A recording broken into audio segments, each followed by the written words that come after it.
then that would mean that there were no poor father was ever a good father. The father's job is not simply to provide, right? That's the bare minimum that he does.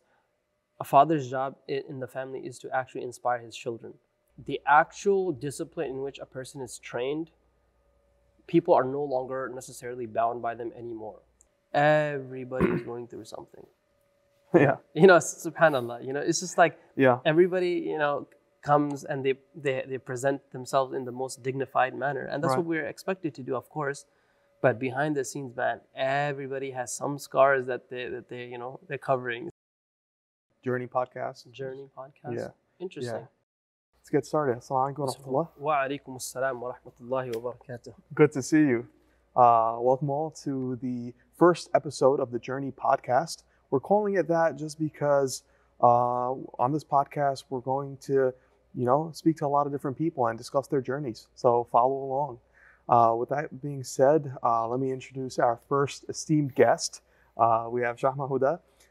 He has a undergraduate degree in political science. You have let me go on, Yeah. and then you could fill in if I miss anything. You have a degree in Sharia from Jamiatul Islamiyah, the Medina University, and then you also and now you're currently a high school teacher in an Islamic school in Dallas, Texas. Yep. Just a tad bit of clarification. Sure. I studied political science in college, along with history, but eventually ultimately my degree was in sociology. Okay. So, but definitely my interest, even to this day, is political science for sure. Yeah. Now, poli-sci definitely supersedes all of those other things. Whatever the certificate may say, I think a lot of your expertise is in that realm. I'd like to think so. Yeah. Definitely my passion for sure. Yeah. To this day. So with that being said, right, I think a trend that we see today is due to social media, everyone is given a platform, right? You can have videos, just content put up from anyone and everyone. And I want to talk about credentials, right? How important are credentials? And then also to lead it with just traditionally, in traditional scholarship in Islam, what were some of the credentials that were considered to qualify you to speak on certain things? To be very honest with you, I want to address this from two different angles. I would definitely say that over the years, you notice that the actual discipline in which a person is trained, people are no longer necessarily bound by them anymore. If they have their personal interest in something, then they comment on that, right? And this happens even at the highest level. For example, if you look at Noam Chomsky, he's a linguist at MIT, but bulk of his work, if you follow mainstream media, it's on politics, right? So I see more and more people now, they have a certain degree from a college, from whatever interest that they might have had. But once they come into their own and they have their own interests, passions, they really come out and they speak on those issues. So I don't necessarily feel that anybody should necessarily be bound by if they have official degree qualifying them to speak. But I do expect myself that if I'm commenting on something, I do want to have some malaka on the issue, some command over the issue before you comment on it. Otherwise, you make a fool of yourself, really. Of course. Yeah. So I think what you're speaking to is more experience than an actual certificate that says that you're qualified to speak on this matter, right? So is there any sort of kind of methodical approach to how much experience one should have on a certain topic? Like for example, a lot of people say, oh, if you commit 10,000 hours to a subject, you can master it, So what are your thoughts on that? Let me put it this way. I remember when I was my last year of undergrad here, and I had a writing intensive class. And I remember I was writing an article about what was transpiring at that time in 2013 in Egypt, when they had a coup against President Morsi. So I remember when I was writing this, the professor, he gave a very good tip. He said, before you begin actually writing something down, read enough on the topic such that it becomes redundant. Meaning you're reading more articles on the issue and you feel like, oh, I already know this. You have now reached a point where you can begin writing, right? So I use that as a kind of like, a maxim. Anything, if I feel like I'm listening to more speakers on this issue, I'm reading more books, more literature on this, by this time, I'm not really getting anything new out of it. You have a pretty good command over the topic that you can actually share some commentary. But if the first thing you read in a book and you feel like, oh, now I want to share this with people, it's probably not the best idea. See Yeah, what I'm saying? that's a great rule of thumb, right? Inform yourself as best possible, and that way, if you look at any new material, you're not particularly surprised by it. Right. I mean, that goes. We have to admit that there's always new thing you can learn. That's given. But I'm saying that if you have some major deficiency in your literary review, then obviously you should not be commenting on a topic. But if you feel like you have a pretty good command, and usually others can testify to that ability. So for example, things that you are good at, naturally people will ask you questions about it. So if I know Abid, he knows a lot about basketball statistics. Just your friends know this, right? So if they are confused about an issue, they'll say, yo, what was the issue with this one? You're expecting that person can share something of worth here. You know what I'm saying? They're not going to ask somebody who doesn't know anything about basketball. That's a good sign. But when it goes to more serious topics, right, when you're talking about issues that can have real life impact, then you have to be a little more judicious for sure. Absolutely. Yeah. No, that's good. That's also a sign that I should probably spend less time watching basketball. Well, I was just giving that example to drive the point home. Yeah, of course. Okay, so let's pivot a little bit. So we spoke about some credentials, right? Let's speak about your time as a high school teacher, right? What are some of the challenges you see the youth facing right now? And yeah, maybe some of the solutions that you would propose, maybe short term or long term, that the youth can utilize. Oh, there's a lot to say on that. There's plenty. So there's the student side to that, then there's the school side to that, then there's a teacher side to that. So there's multi-dimensional. For students, something that I've noticed for sure, the newer generation, you and I are from the generation that really got to see the world before smartphones really came into existence. Mm-hmm. So we have some reference to that world, what that was. Yeah, we had video games, Xbox, those were the things that people used to engage in. But we still have that, some semblance of what life was, 30, 40 years ago, perhaps. We had some glimpse of that. But most of the generation now, I think, I asked some of my students, which year were you born? Most of them, they were not around for 9/11, for example, mm-hmm. right? So to them, that's purely history. Right. They've read about it in history books. Right. For us, it's different. So the context has changed tremendously, and the way they interact, their expectations, it has definitely changed. And we don't necessarily feel like, oh, we're really all that old, but the time, since the time we graduated and now we are in position of teaching younger folks, the changes that have come about, they have been exponential. Mm-hmm. So yeah, the time may not have been that much, but if that was the same thing 100 years ago, you could say this was a 30-year worth of difference. But I'm only 10, 15 years maximum apart from my students, but it's just been exponential. So I would say that there is definitely a gap in between how some of the teachers approach their students and how students view their teacher. So vast majority of the teachers, they're considered as, old school thinking. Right? Sure. It's a very common trope that people have. Not necessarily true. So you see anytime a teacher comes that is at least in vicinity of their age, children or students naturally, they vibe with that a little better, right? Because they feel like, okay, there's some relatability here. So, but, that has expiration too, right? There's limitation to that. That's one aspect. The other is, I would say that specifically how it translates into the Islamic upbringing of children, things have changed, right? There are certain norms, certain sense of decorum that I would say that was present in our cohort over time. And this is not to, thump our chest, say, oh, our generation was great. Because, we used to hear that when I was a kid, sure. X, Y, and Z. I'm not saying from that angle. But what I'm trying to say is that simply by virtue of that generation passing by, there are certain baseline expectations in decorum, they're completely absent, right? And sometimes as teachers and educators, we talk to each other and we're saying that, how do we get here? What do you even do to help the situation? Because the expectations have gone pretty low, and we're expected to even go lower. We want to bring them higher, but it's just a challenge. It's a huge challenge. So things that I was mentioning before, we actually discussing the idea that if you go back only like 15 years ago, the way that the students used to behave at Islamic school was very different to the way they behave now, right? And it's not a dig at the modern generation. It's just that's just the virtue of just time that we live in. So that presents a challenge, a separate challenge. And then you have obviously the challenge comes of the school, the facility that's available to you. Alhamdulillah, in Dallas here we have, mashallah, as good as it gets. The facilities are provided, and the community, mashallah, does come together to provide the best they can for their kids. But obviously, there's always room for improvement, right?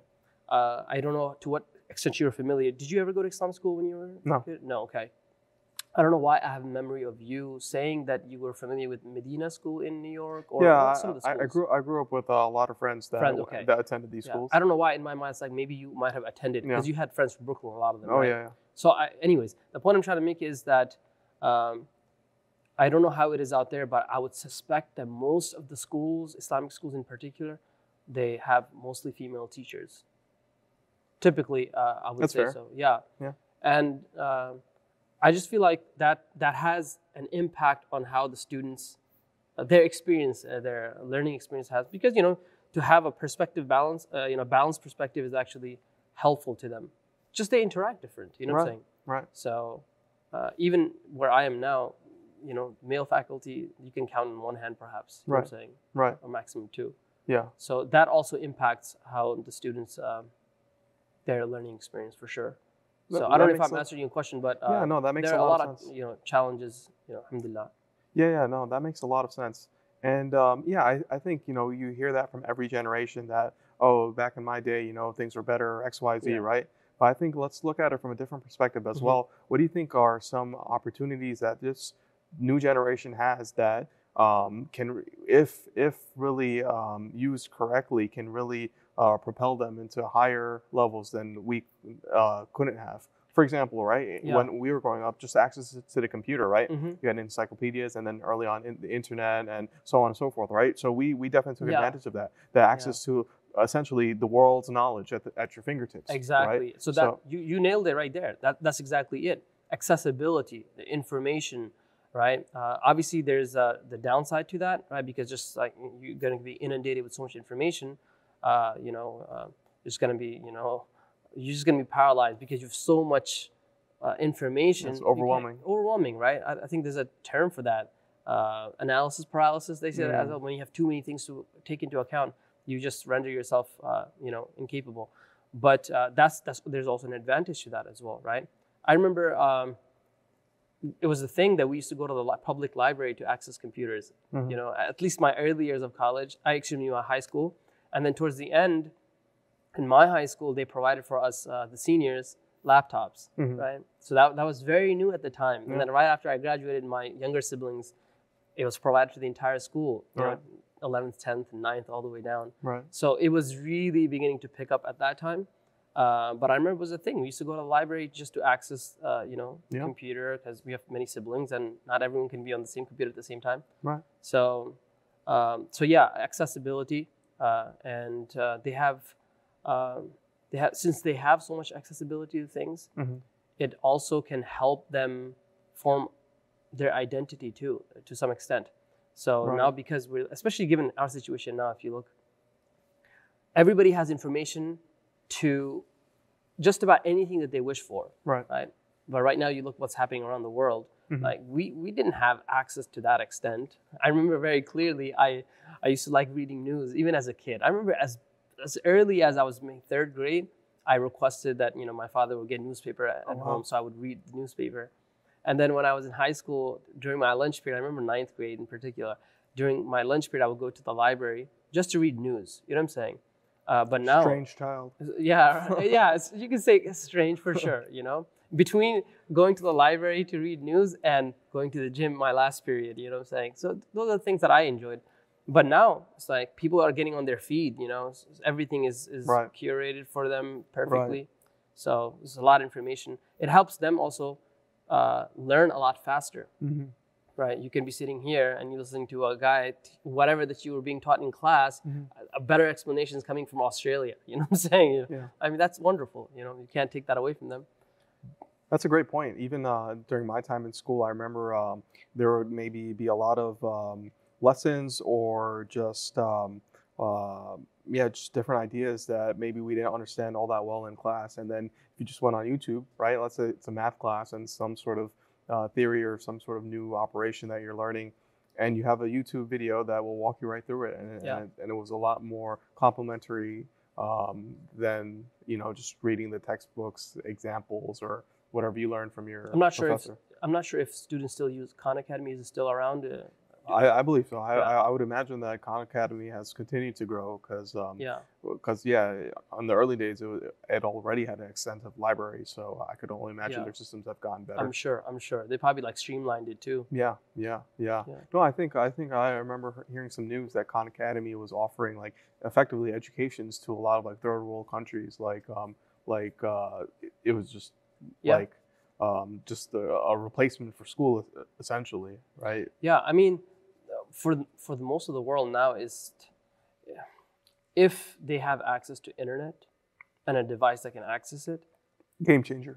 It's a game changer, literally. Yeah. I was just listening to I don't even know what I was listening to. You get so many things you forget. But I was listening to this explanation how Facebook actually partnered up in Myanmar with the local telecom company, and they said that the phones that you provide for your people will have Facebook that will come built into your device, and will provide the internet free for everybody who uses it, right? And they said that literally had impact on their policies.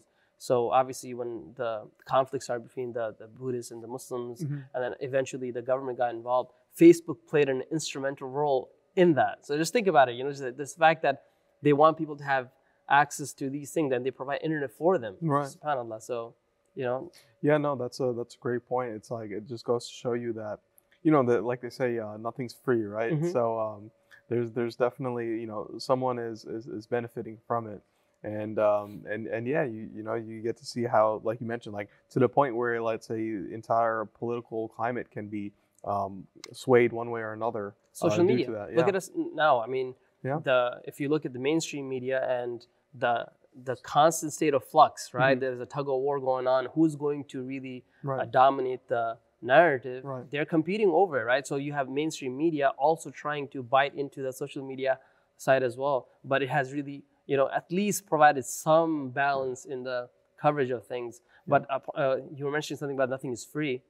I remember a long time ago somebody said that if something is free, then know that you are the commodity, right? And that's just pretty interesting because if you think about it, why is it that you have to pay for cable on all of these channels, but news is always free? Right. And why is that? I mean, there's vested interest in why they have that free all day long for people to watch. Yeah. You're the commodity. They're going after you. You know what I'm saying? So it's pretty interesting.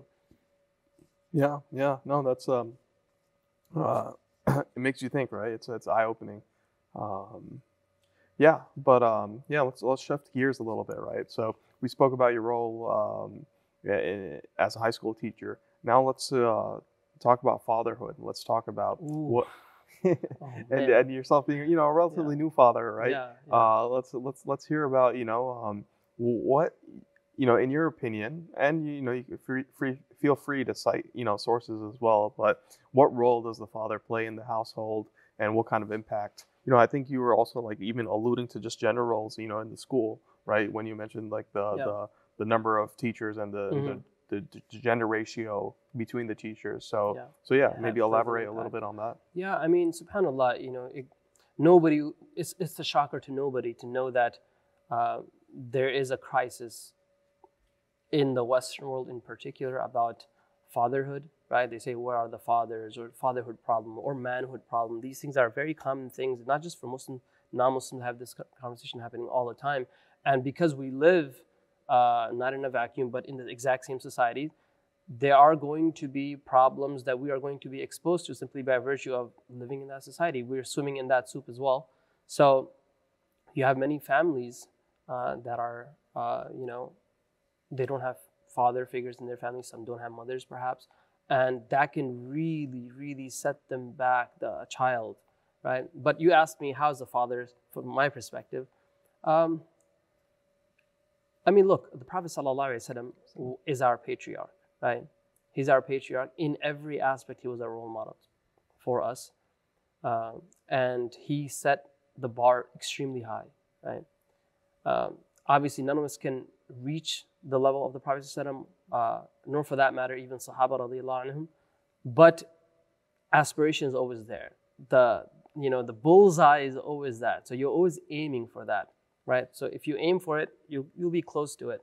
And I would say that it's extremely important that, especially in modern societies, that the family, they should try their utmost best, that they should maintain that relationship cohesive, where the father can fulfill his responsibility and the mother can fulfill her responsibility. In the absence of the other person, their ability to actually fulfill their obligation, and not just the obligation, things that you want to go above and beyond, right? For excellence, it gets inhibited, significantly.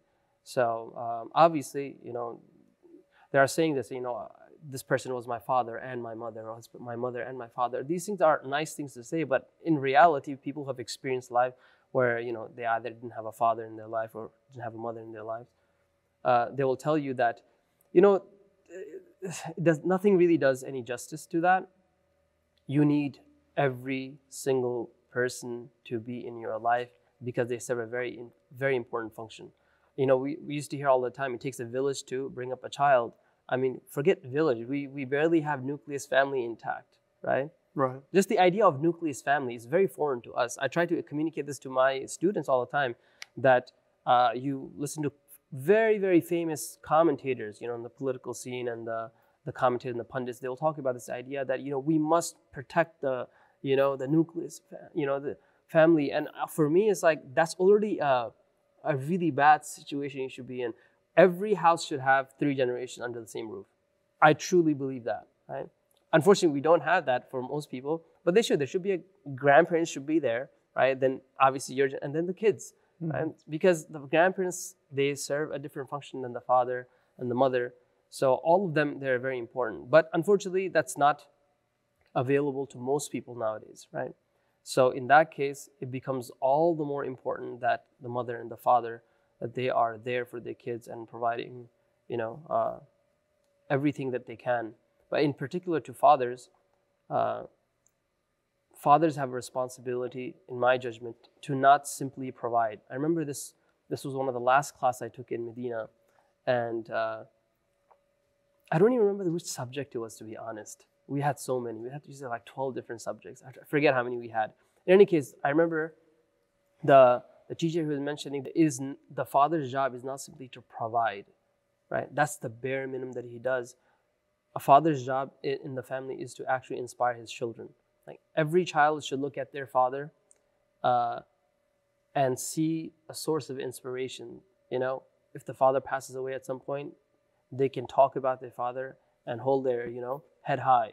He was a good man, right? He had certain attributes that I hope one day I can do justice to his legacy. That is what every father should go for. Not that, okay, I provided for you, but the child was like, yeah, you gave me laptops, gave me clothing, Jordans, everything I have, but there's no legacy that you left behind for me. You know what I'm saying? Yeah. And unfortunately, because we live in a very materialistic world, even sometimes fathers feel like the right thing to do is provide them with everything. You know what I'm saying? Give them everything. And that's a natural instinct in a father. Mm-hmm. You want to provide for your family the best you can. But sometimes you find the answer in the opposite. Sometimes withholding things is the more prudent thing to do to really make them grow up.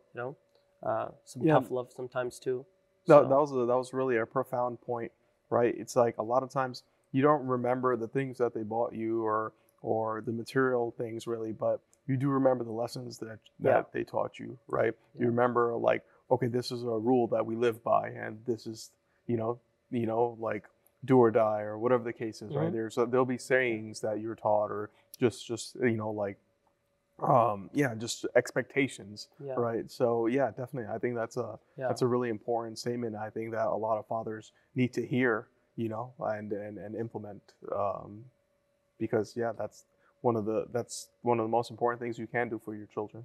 Yeah, I mean, think about it this way: if being a good father was simply in what material utility you have for the family, if that was like the only thing there's no denying that plays a very important role. But I'm saying if that was the only thing that matters, then that would mean that there were no poor father was ever a good father. You see what I'm saying? Yeah. Like it would completely render them in the realm of like they were useless fathers. No, and that's not the case. You find some of the most profound people, right? They left the most profound legacies are people coming from nothing. You know what I'm saying? So it's not really entirely in what you have to offer in the material, but what you are offering them in something that transcends the material world, right? And that's what they really, things will go away, right? The toys they bought you, the laptop, it'll become outdated. You know what I'm saying? They'll go, you'll throw them in the bin eventually. But it's really the morals that they leave you behind that you can hold on to, and it's timeless. You can pass that on to your children. You'll say, I had a father, my grandfather used to do such and such.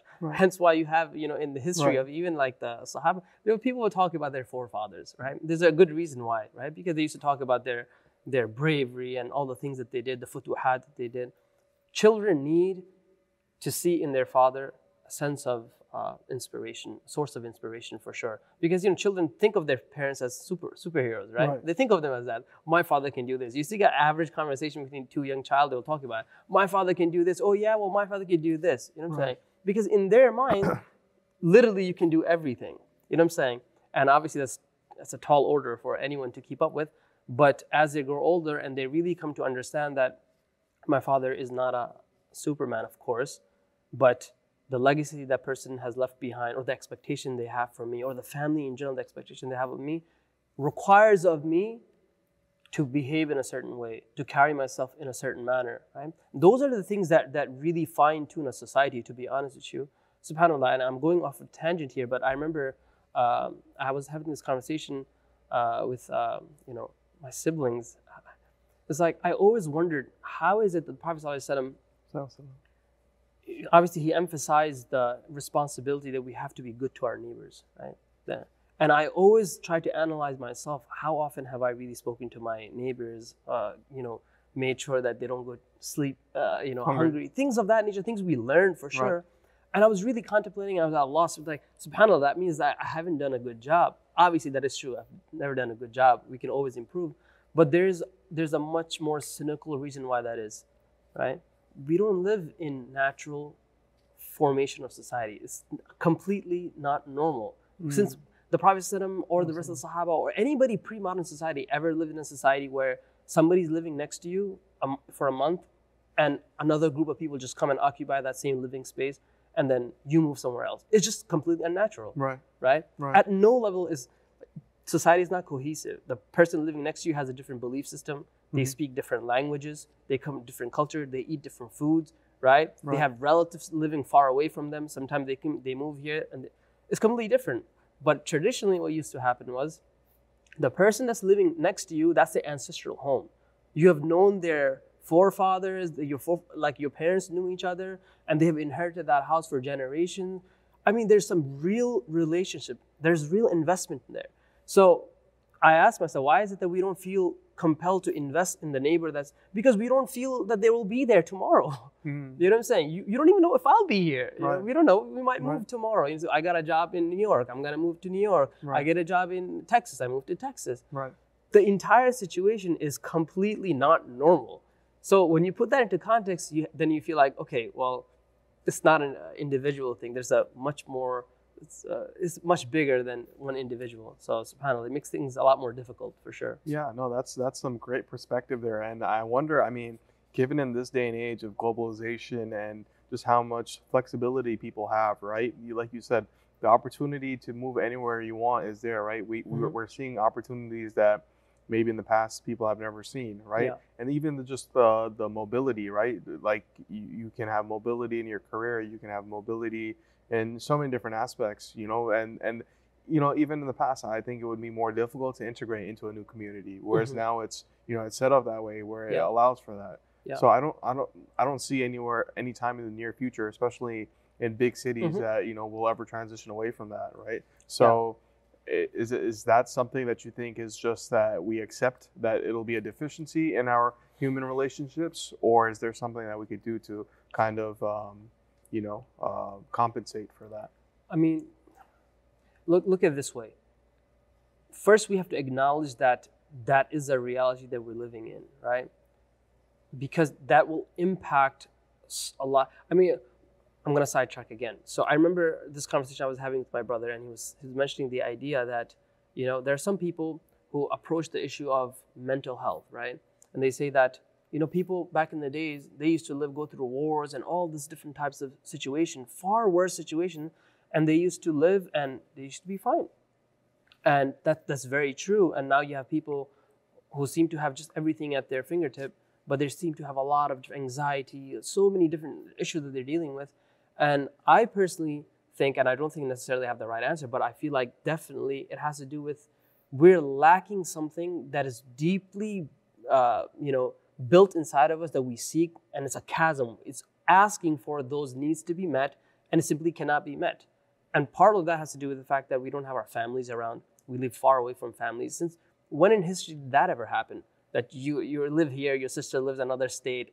It never happened, It's like people used to live in the villages, right? Right. And they used to go to the next one. So there were certain things in place that would really mitigate a lot of their suffering, challenges, simply by virtue of having relatives around, having friends around, having neighbors around, all of those things. So many people who are suffering, especially nowadays, they're going through different challenges.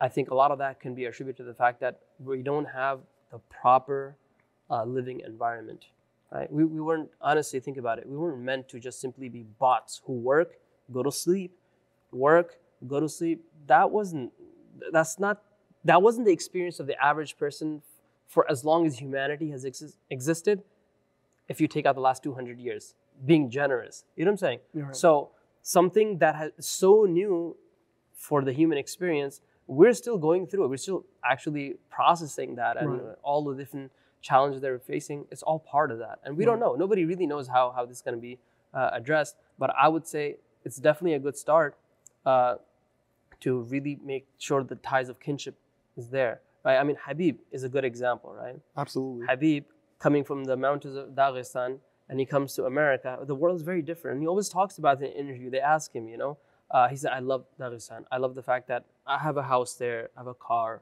I have a family, neighbors, I love them. And everything is simple. They have their own village. Cohesiveness is very, very important. Nobody wants to live in a state of flux. When people go outside, the neighbor that is next to you that you see and talk and see in the masjid, they talk like you, they eat like you, they share culture with you. A time for marriage comes, understandings are already there that, this person, there's no you have to figure out but this person is from a different background, let me do some research. All of that is a foregone conclusion. That allows for mental peace for a lot of people. It's cohesion, We lack cohesion in our lives, to be very honest, Right. And that's going to be there, you know what I'm saying? But if we have some good examples, we do have. But are we going to be able to actually replicate that? Allahu alam. But the Amish, they're a community. Right. They have resisted. They have, you know what I'm saying? Right. Alhamdulillah, I got a chance to visit an Amish community for the first time. And I saw them, When you go up and close and you see them, most of the time I saw the lady that was there, she looked like a Muslim if you didn't know any better.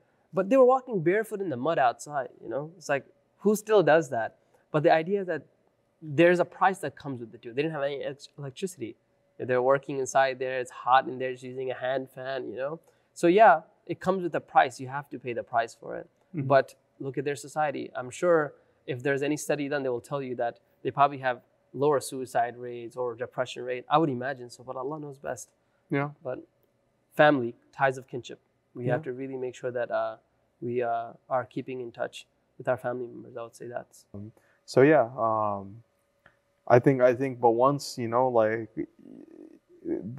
could play with them a little bit, and you have that more of a interaction. I think that's when I really appreciated being a father. Like Okay. it was So once they reach a certain age after that? yeah, Okay. yeah, like almost like once they can actually like do things. Do they're a very tiny baby, like maybe less than 6 months, Mm-hmm. not really doing much, right? They're just Yeah, kind of like yeah. laying around there. But Yeah, exactly. Yeah. yeah, but once they that you could play with them, you could interact with them, you Yeah. get some interaction back. Yeah, yeah. That's when I really really appreciated it, Yeah. and I think you'll see it with your 2-year-old as well, right? Where like you come home, they're happy to see you. Yeah, They're yeah, running up to yeah. you. Yeah, Those yeah. kinds of Yeah, relationship, yeah. like that's I want to say Enjoyable, yeah. the most like rewarding part of Yeah. fatherhood. Yeah. It's just like Yeah. you have these people that really look up to you and want to Yeah. be with you all Yeah, the yeah. time. It's Yeah, yeah. They rejoice when they see you. exactly It's exactly. yeah, subhanallah. So yeah, it's kind of like a joke, but I tell everyone like I highly recommend it. Yeah. Become a father or Yeah. like become a Yeah. parent.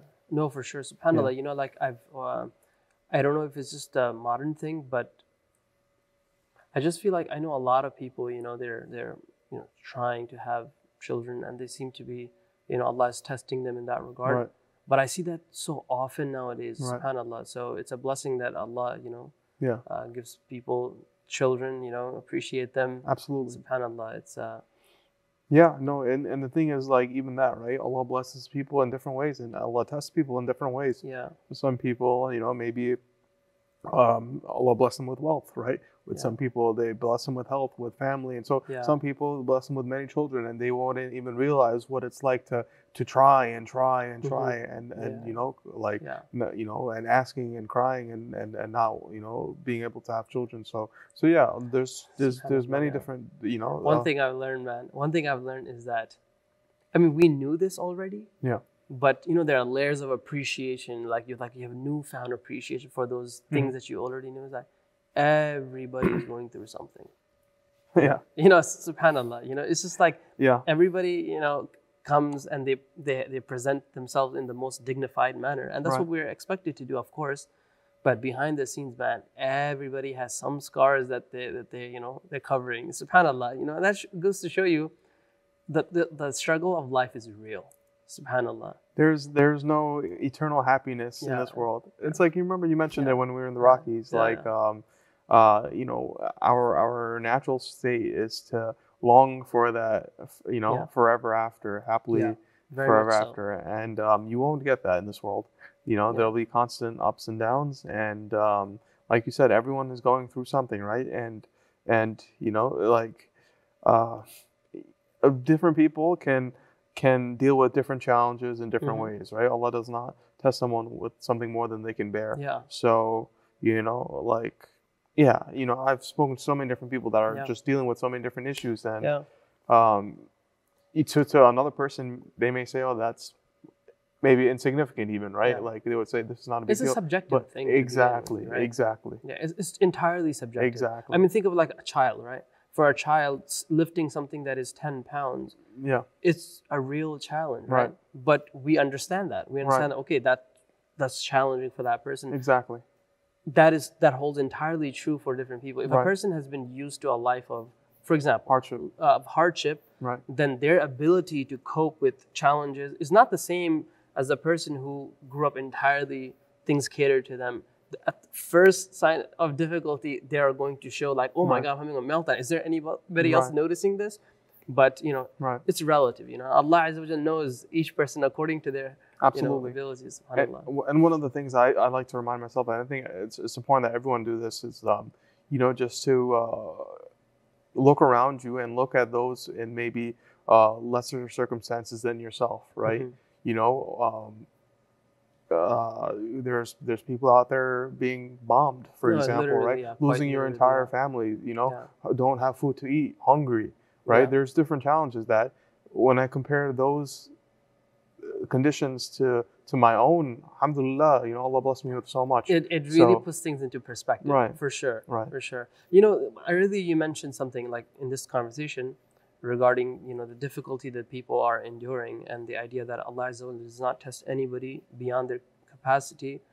Sometimes there's a misgiving from that understanding. Some people understand from that there is no suffering. And that is not what obviously Right. the ayah means, is that no, the suffering and you feeling that, okay, this is existential, you feeling that, oh my God, my walls are, closing in on me. That's all part of the struggle that you're going to go through and the suffering that you're going to have to experience.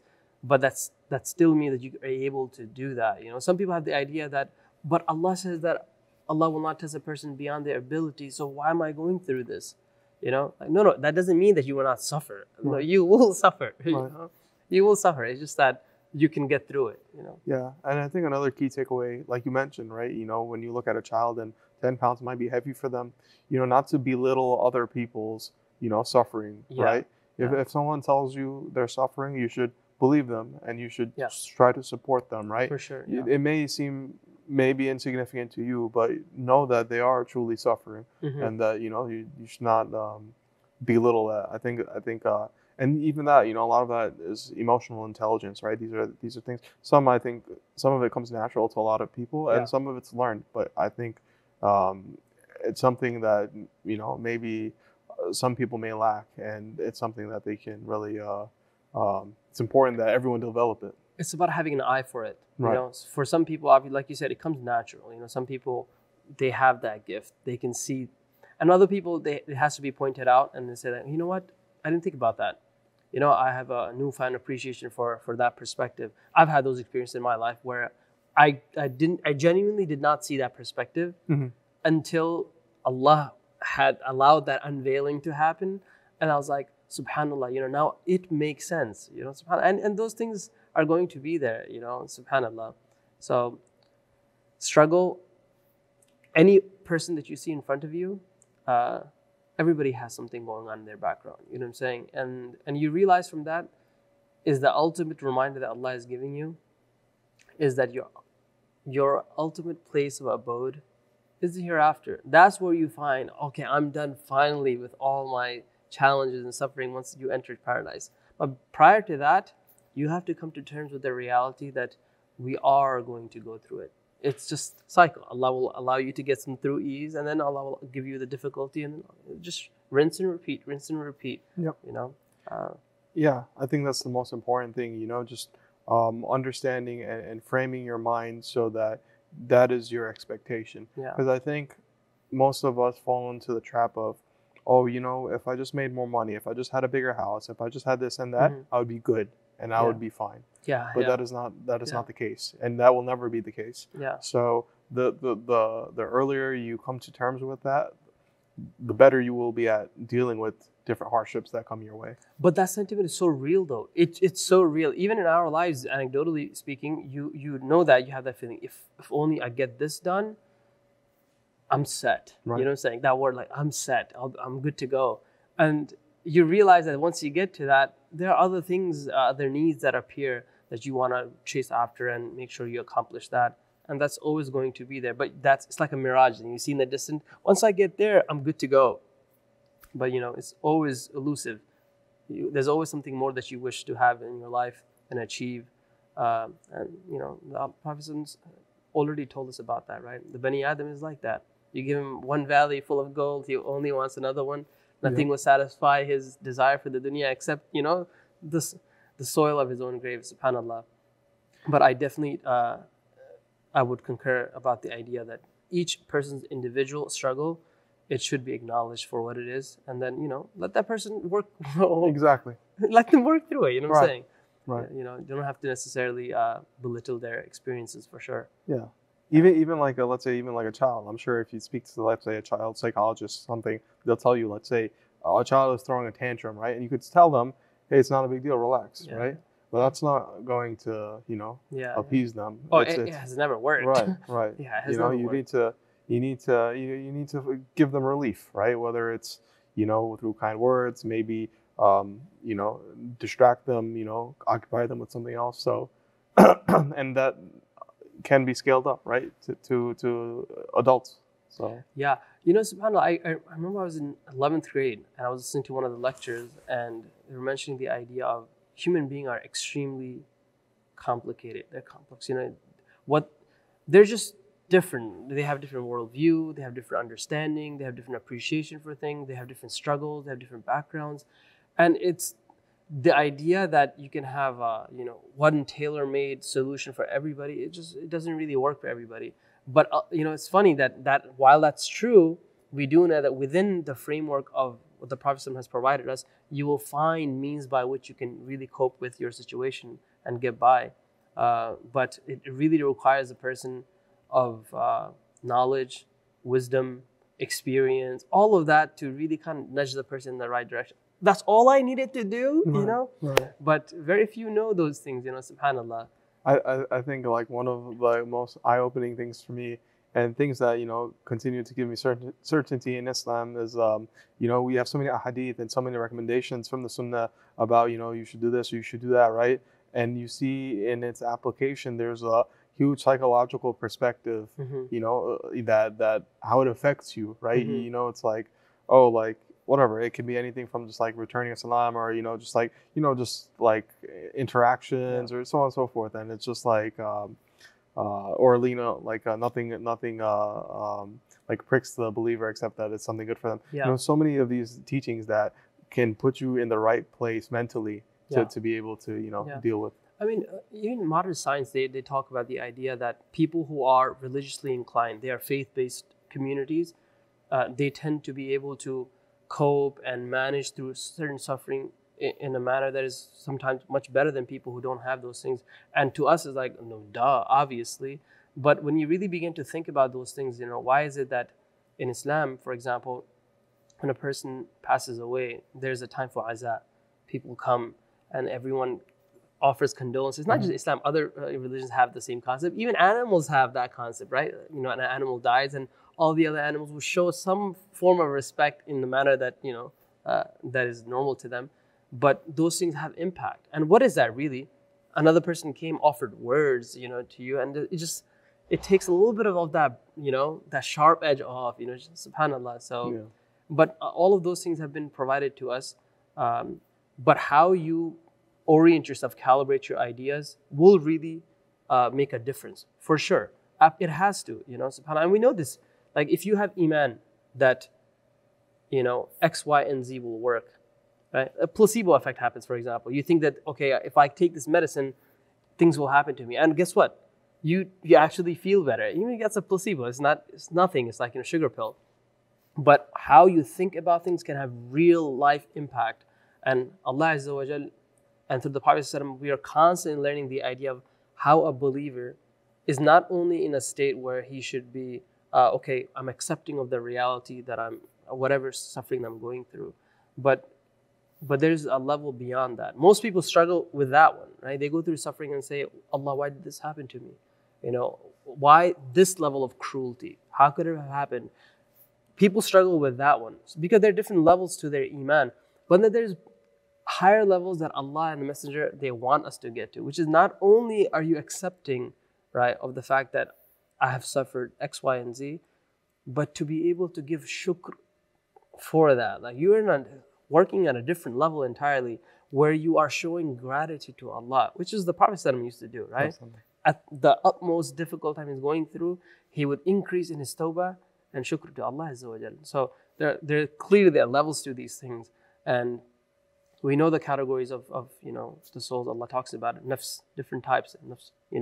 The one that compels you to just listen to your desires, and the other one is mudhabdhabain, the one sometimes obeys Allah, sometimes disobeys Allah. Vast majority of people fall into that.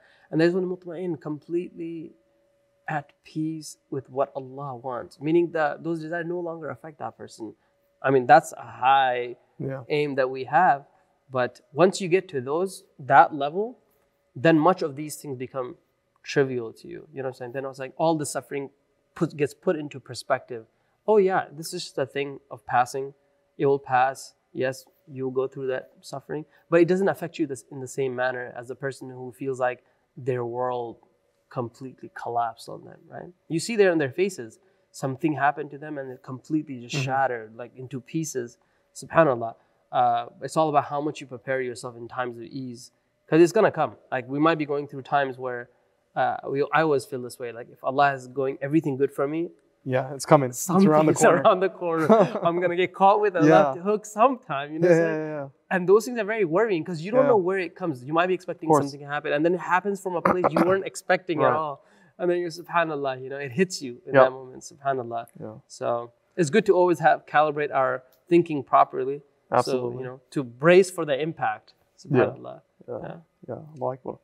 Yeah, I think we spoke on a lot of different topics today. I think I can definitely foresee more podcasts in the future. Yeah. You know, I think there's so much more there we can talk about. And I think we need to prayas before time of course, leaves us. So with that being said, you know, thank you so much, Shahma, for sharing your knowledge and experience with us.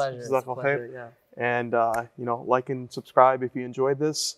If you benefited from it, if you disagree, if there's any mistakes that you want to correct, leave it in the comments, and we'll be producing some more of these, inshallah, in the near future. Okay, well, see you on the next one. Jazakumullah khairan. Assalamu alaikum wa rahmatullah. That's a wrap. اللهم بارك الحمد لله الذي بنعمته تتم الصالحات